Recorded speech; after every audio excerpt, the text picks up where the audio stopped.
Hello, this is Elizabeth Griffin, the Black Romance Writer, and today's video, welcome to my channel, is a video that I want to make. I've been thinking about it for the past maybe 15-20 minutes, and I decided this is a video that I need to put out there because I believe there are women just like me in the world who need to hear this.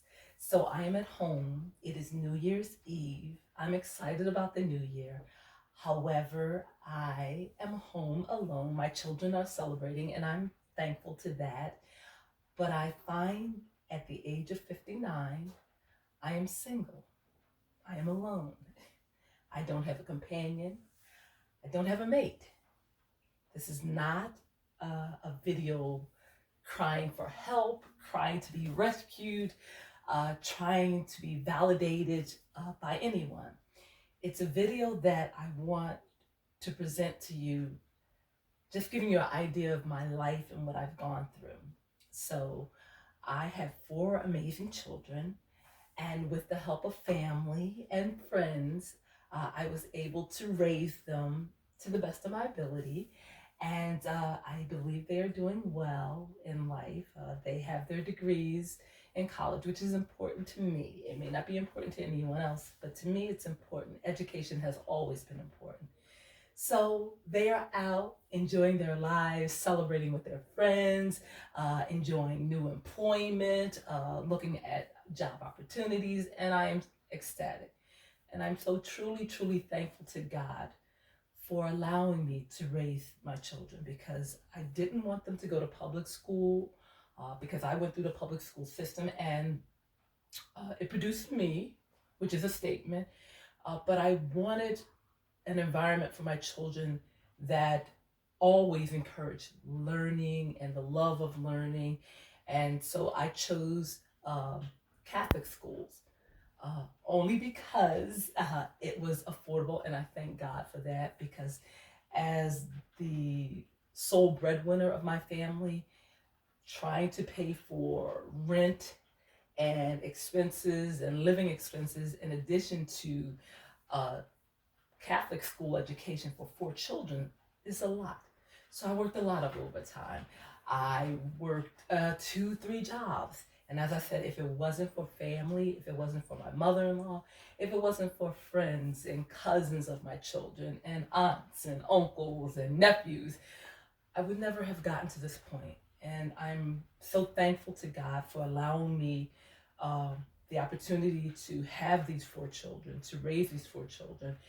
And also, I thank God that I was never sick during the critical years when they needed me 24 hours, 7 days a week. I remember one time we all got food poisoning, thanks to Mother.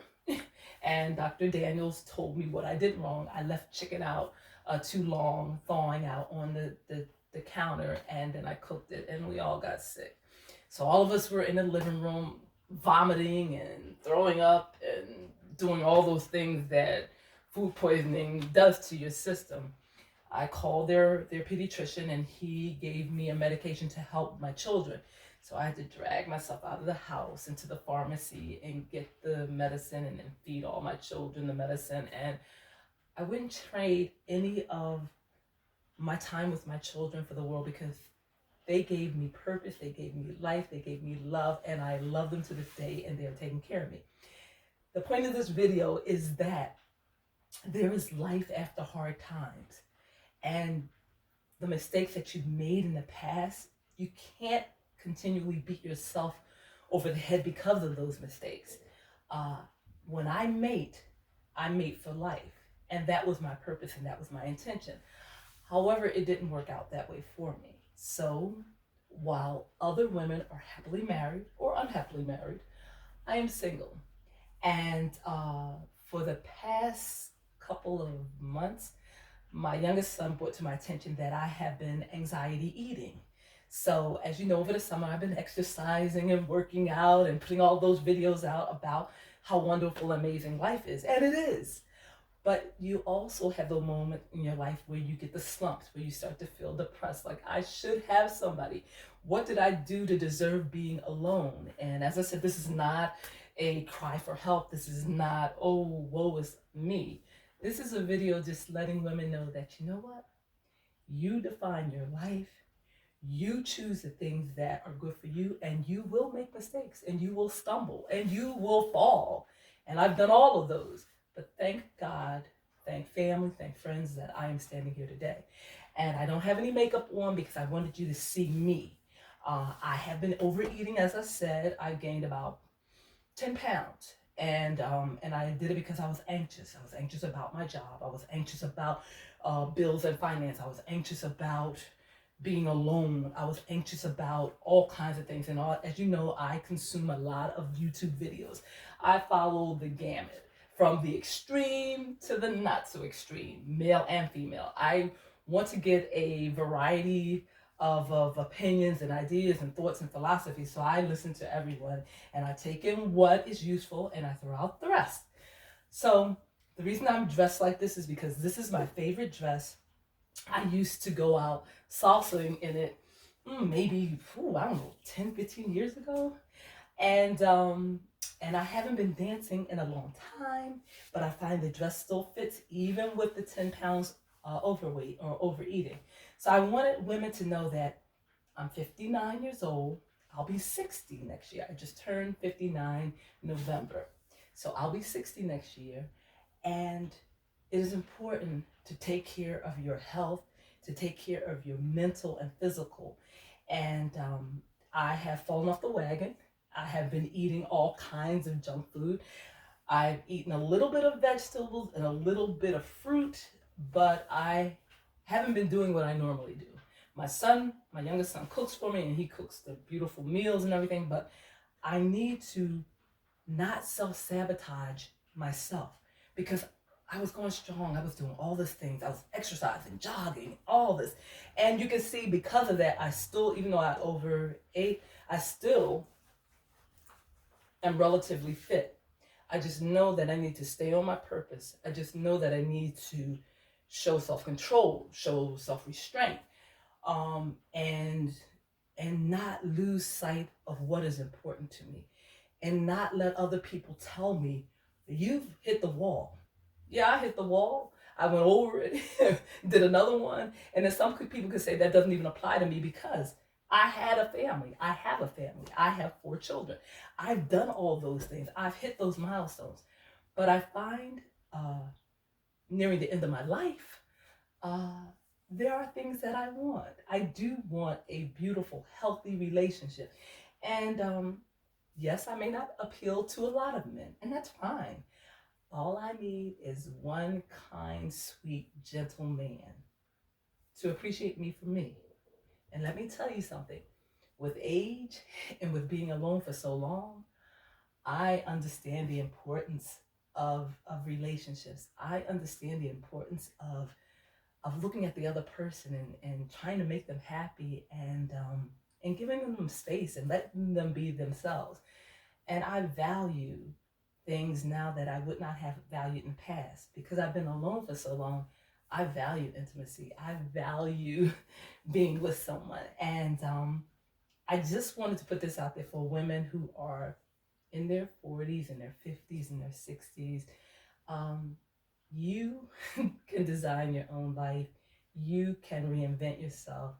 Don't self-sabotage yourself when things are going good. And as I said, for me, I'm going to get back to eating the way I normally eat, to exercising, to being uplifting internally to myself. Like I always put out the videos that are happy and spontaneous for you, and that's amazing. And it makes me feel good too. But I have to do some work on me and making me happy and believing that I deserve happiness. I deserve fulfillment. And obviously, I have to work at it. It's not just going to come to me. I have to actively be going about my business, creating books, producing, do all those things that allow me to interact with other people. So I wanted to show you New Year's Eve what I'm wearing.